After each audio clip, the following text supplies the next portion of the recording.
Truth or lie? Nonverbal behavior is only what you see or hear.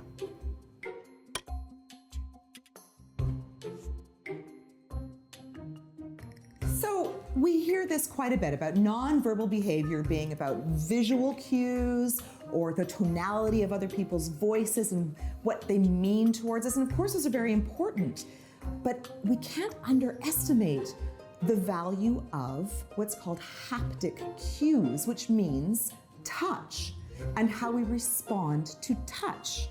So the skin is actually one of our largest, if not the largest organ on our body, and it's full of sensors across it. Some of them in some places extremely sensitive. And so we're often sensing the power around us through those sensors around our skin and reacting accordingly to that. Often we're signaling to others with touch because we know the big effect it's actually going to have on them, either consciously or unconsciously or subconsciously. And there's a couple of studies here. One of them, of course, is about the beneficial effects of touch to our emotional and physical well-being. We talked about touch with babies when they're up to a certain age, how important it is to touch babies. So many studies about that. That's nice. It is nice.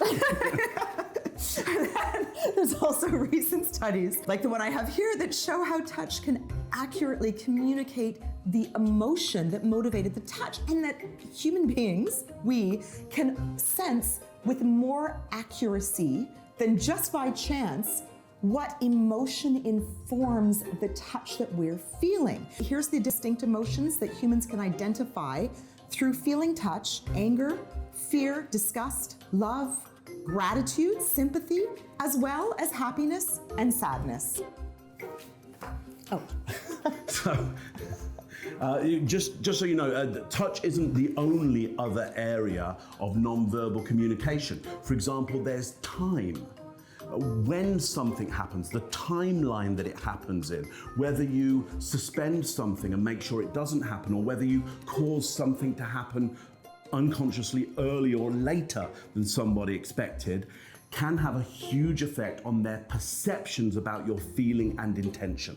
And then actually, if you mix those two together, like if you are sitting at your desk working on a report and you feel the buzz of the phone in your pocket, so that could produce a negative effect if you think, uh-oh, that report's due and I'm not quite ready yet. It's the boss going, where's the report? Oh, so it buzzed earlier so it than buzzed you earlier expected. than you thought. Could give you quite a shock. Alternatively, when we're expecting somebody to get in touch with us and we want to hear from them, feeling that phone buzzing in your pocket might be quite a pleasurable effect.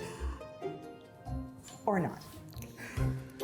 So the key point here is nonverbal communication is so much more than simply what we see or what we hear. For more tips on body language, check out our website, truthplain.com, and pick up our book, Truth and Lies: What People Are Really Thinking.